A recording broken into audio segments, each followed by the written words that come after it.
പത്തരമാറ്റ് സീരിയലിൻ്റെ പുതുപുത്തൻ എപ്പിസോഡിലേക്ക് എല്ലാവർക്കും സ്വാഗതം. അങ്ങനെ നന്ദുവിനെ കൊട്ടേഷൻ കൊടുത്ത് കൊല്ലാൻ ശ്രമിച്ചത് അനാമിക അവരുടെ വീട്ടുകാരുമാണെന്ന യാഥാർത്ഥ്യം നവ്യ തിരിച്ചറിയുകയാണ്. അതിനുശേഷം വേണു രേവതി അനന്തപുരിയിലേക്ക് വരുന്നുണ്ട്. പിന്നീട് സ്വർണ്ണം മോഷ്ടിക്കുക എന്നൊരൊറ്റ ഉദ്ദേശം വെച്ചിട്ടാണ് അവർ അനന്തപുരിയിലേക്ക് വരുന്നത്. എന്നാൽ അത് കയ്യോടെ പൊക്കുകയാണ് ദേവയാനി. ആ വിശേഷങ്ങളാണ് ഈ എപ്പിസോഡിലൂടെ പങ്കുവയ്ക്കാൻ പോകുന്നത്. നന്ദുവിനെ കൊല്ലാൻ വേണ്ടി കൊട്ടേഷൻ കൊടുത്തത് അനാമികയും വേണുവും കൂടിയാണെന്ന യാഥാർത്ഥ്യം നവ്യ തിരിച്ചറിയുകയാണ്. അനാമിക വേണുവിനോട് സംസാരിക്കുന്നതെല്ലാം നവ്യ കേൾക്കുന്നുണ്ട്. അച്ഛാ, ഞാൻ അത്രയും സ്വർണം തന്നില്ലേ, എന്നിട്ട് എന്തെങ്കിലും കാര്യമുണ്ടായോ? നന്ദുവിൻ്റെ രോമത്തിലെങ്കിലും ഒന്ന് തൊടാൻ സാധിച്ചോ? അന്ന് തന്നെ അവളെ ഇല്ലാതാക്കിയാൽ എനിക്കിങ്ങനെ വിഷമിക്കേണ്ട അവസ്ഥയുണ്ടാകുമായിരുന്നില്ല. ഇന്ന് അവൾ ആ നവ്യയുടെ ചടങ്ങിന് വന്നിരുന്നു. അനിയുമായി അവൾ ശൃംഗരിക്കുന്നത് കണ്ടു നിൽക്കേണ്ടി വന്നു എനിക്ക്. ഇന്ന് അവൾ തീർന്നു കിട്ടിയിരുന്നെങ്കിൽ ഞാൻ എന്തുമാത്രം സന്തോഷിച്ചേനെ. അച്ഛൻ്റെ ഒരു കൊട്ടേഷൻ. ആ സ്വർണം വിറ്റ് കിട്ടിയ പണമെല്ലാം പോയി എന്നല്ലാതെ എന്തെങ്കിലും ഒരു പ്രയോജനമുണ്ടായോ എന്നൊക്കെ ദേഷ്യത്തോടു കൂടി ചോദിക്കുകയാണ് അനാമിക. എന്നാൽ ഇതെല്ലാം നെട്ടലോട് കൂടി കേട്ട് നിൽക്കുകയാണ് നവ്യ. നവ്യയ്ക്ക് കാര്യങ്ങളെല്ലാം പിടികിട്ടി.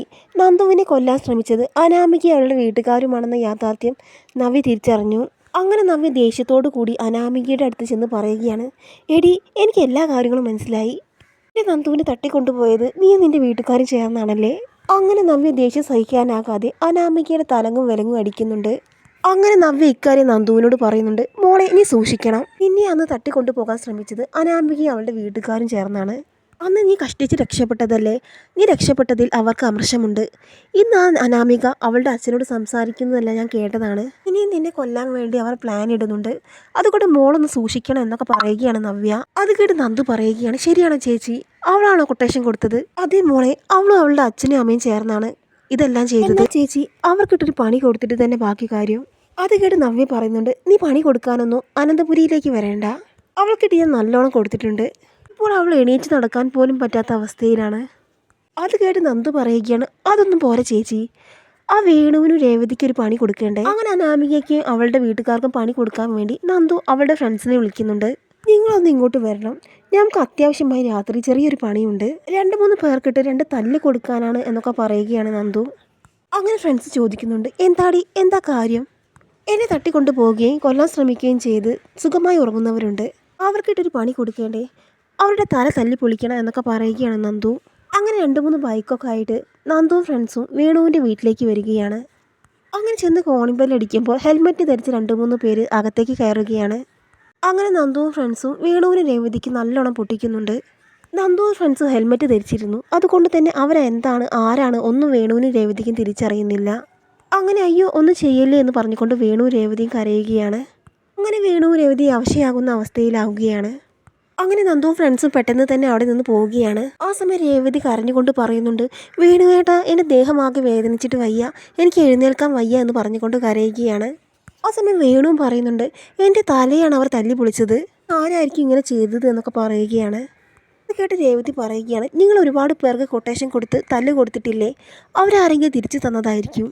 അത് കേട്ട് വേണുവും പറയുന്നുണ്ട്, നീ പറഞ്ഞത് ശരിയാണ്, നമ്മൾ പണി കൊടുത്ത ആരെങ്കിലും നമ്മളോട് പകരം വീട്ടിയതായിരിക്കും. തൽക്കാലം ഇക്കാര്യം ആരോടും പറയണ്ട എന്നും പറയുന്നുണ്ട് വേണു.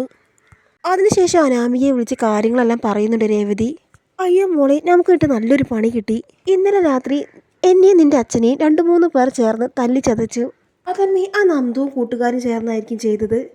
അവളെ തട്ടിക്കൊണ്ടുപോയത് നമ്മളാണെന്ന് കഴിഞ്ഞ ദിവസം അവൾ അറിഞ്ഞിട്ടുണ്ട്. ഞാൻ അമ്മയോട് പറയുന്നതെല്ലാം അവളുടെ ചേച്ചി ഒളിഞ്ഞിരുന്ന് കേട്ടു.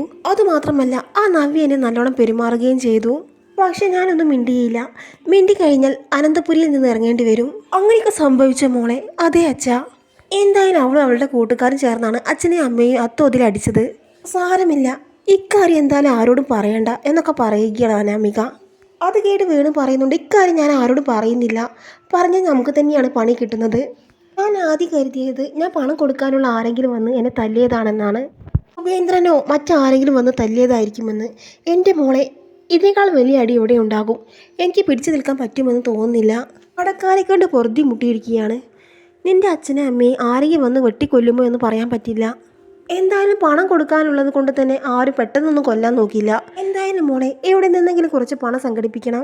ഈ പോക്ക് പോയാൽ നീ എന്തായാലും അനന്തപുരിയിൽ നിന്ന് ഇറങ്ങേണ്ടി വരും. എല്ലാ സത്യങ്ങളും എല്ലാവരും അറിയും. അതിനു മുമ്പ് തന്നെ അവിടെ നിന്ന് അടിച്ചു മാറ്റാൻ പറ്റുന്ന അത്രയും നമുക്ക് അടിച്ചു മാറ്റണം. അത് കേട്ട് അനാമികയും പറയുന്നുണ്ട്, അത് ശരിയാണ് അച്ഛാ. അന്ന് നവ്യ തല്ലിയ തല്ല്, ആ സത്യം എന്തായാലും അനി അറിഞ്ഞാൽ ഇവിടെ നിൽക്കേണ്ടി വരില്ല. ഇവിടെ നിന്ന് എന്തായാലും ഇറങ്ങേണ്ടി വരും. മുത്തശ്ശനെ മുത്തശ്ശി ആട്ടി ഇറക്കും. അതിനു മുമ്പ് തന്നെ ഇവിടെ നിന്ന് അടിച്ചു മാറ്റാനുള്ളതിനെ അടിച്ചു മാറ്റണം. അല്ലാതെ ഇവിടെ നിന്നൊന്നും കിട്ടാൻ പോകുന്നില്ല എന്നൊക്കെ പറയുകയാണ് അനാമിക. ഇവിടെ എല്ലാവരുടെ അടുത്ത് സ്വർണ്ണമുണ്ട്, അതിൽ നിന്ന് കുറച്ച് കുറച്ച് അടിച്ചു മാറ്റാം എന്നൊക്കെ അനാമിക പറയുന്നുണ്ട്. അങ്ങനെ പിറ്റേ ദിവസം തന്നെ രേവതിയും വേണു അനന്തപുരിയിലേക്ക് വരുന്നുണ്ട്. അങ്ങനെ വേണുവിനെയും രേവതിയെയും കണ്ടപ്പോൾ നവ്യയ്ക്ക് കാര്യങ്ങളെല്ലാം പിടികിട്ടുന്നുണ്ട്. എന്നിട്ട് നവ്യ കളിയാക്കുന്നത് പോലെ ചോദിക്കുകയാണ്, എന്തൊരു ക്ഷീണം അനാമികയുടെ അച്ഛനും അമ്മയ്ക്കും. അത് കേട്ട് വേണു പറയുന്നുണ്ട്, ഞങ്ങൾക്ക് എന്ത് ക്ഷീണം, ഞങ്ങൾക്കൊരു കുഴപ്പവുമില്ല. അല്ല, ശരീരമാകെ നീര് വെച്ചതുപോലെ തോന്നുന്നുണ്ടല്ലോ എന്നൊക്കെ നവ്യ പറയുകയാണ്. ഏയ് നീരോ, അതെന്താ കൊതുക് കുത്തിയതാണ് എന്നൊക്കെ പറയുകയാണ് വേണു. അങ്ങനെ അനാമിക സ്വകാര്യമായിട്ട് രേവതിയോട് പറയുന്നുണ്ട്, ഞാൻ അനാമികയുടെ റൂമിൽ കയറി സ്വർണം മോഷ്ടിക്കാം, അമ്മ അത് ആരും കാണാതെ കൊണ്ടുപോകണം എന്നൊക്കെ പറയുകയാണ്. അപ്പോൾ രേവതിയും പറയുന്നുണ്ട്, ഞാനും കൂടി വരാം മോളെ. അപ്പോൾ രേവതി പറയുന്നുണ്ട്, ഞാനും കൂടി വരാം മോളെ. നമുക്ക് 2 പേർക്കും ആരുമില്ലാത്ത സമയം നോക്കി ആ നയനിയുടെ റൂമിൽ കയറി സ്വർണ്ണമെല്ലാം അടിച്ചു മാറ്റാം. ഇനി നമുക്ക് മുൻപും പിൻപും ഒന്നും നോക്കാനില്ല. കിട്ടുന്നത് അടിച്ചു മാറ്റി ഇവിടെ നിന്ന് പോവുക എന്നൊരൊറ്റ ലക്ഷ്യമേ ഉള്ളൂ.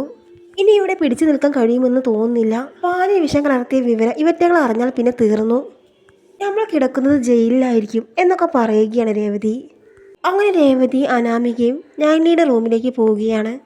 ആദർശം നയനി റൂമിലില്ല എന്ന് കണ്ട് റൂമെല്ലാം പരിശോധിക്കുന്നുണ്ട് അനാമികയും രേവതിയും. അങ്ങനെ എല്ലായിടവും പരിശോധിക്കുന്ന സമയത്ത് കിട്ടുകയാണ് സ്വർണ്ണമെല്ലാം സൂക്ഷിച്ചു വെച്ച ആ പെട്ടി.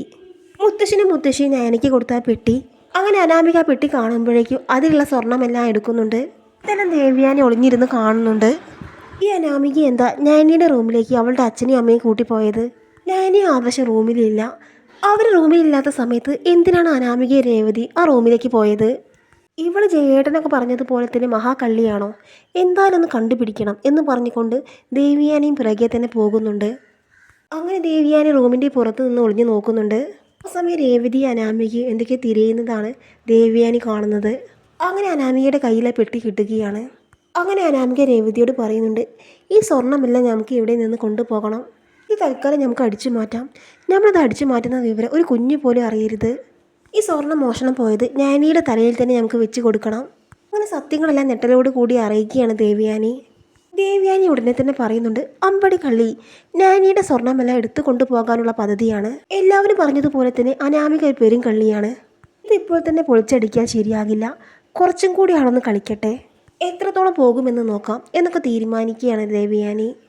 അങ്ങനെ അനാമിക പെട്ടിയുമായി നിൽക്കുന്ന സമയത്ത് ദേവ്യാനി ഒന്നും അറിയാത്തതുപോലെ അനാമിക മോളെ എന്നൊക്കെ പറഞ്ഞുകൊണ്ട് കയറി ചെല്ലുകയാണ്. ദേവ്യാനിയുടെ ഒച്ച കേൾക്കുമ്പോൾ തന്നെ ആകെ പേടിച്ച അനാമിക ആ പെട്ടി സൈഡിലേക്ക് മാറ്റി വെക്കുന്നുണ്ട്. അങ്ങനെ ദേവ്യാനി ചിരിച്ചുകൊണ്ട് ചോദിക്കുന്നുണ്ട്, എന്താ അനാമികയെ നയനിയുടെ റൂമിൽ വന്ന് നിൽക്കുന്നത്? അത് ഞങ്ങൾ നയന ഇവിടെ ഉണ്ടോ എന്ന് അറിയാൻ വേണ്ടി വന്നതാ. നയന ഇവിടെയൊന്നും കാണുന്നില്ല ദേവിയെടുത്തി എന്നൊക്കെ രേവതി പറയുമ്പോൾ ദേവ്യാനി പറയുന്നുണ്ട്, അവൾ റൂമൊക്കെ തുറന്നു വെച്ച് എവിടെയെങ്കിലും പോയതായിരിക്കും. യാതൊരു ഉത്തരവാദിത്വം അവൾക്കില്ല.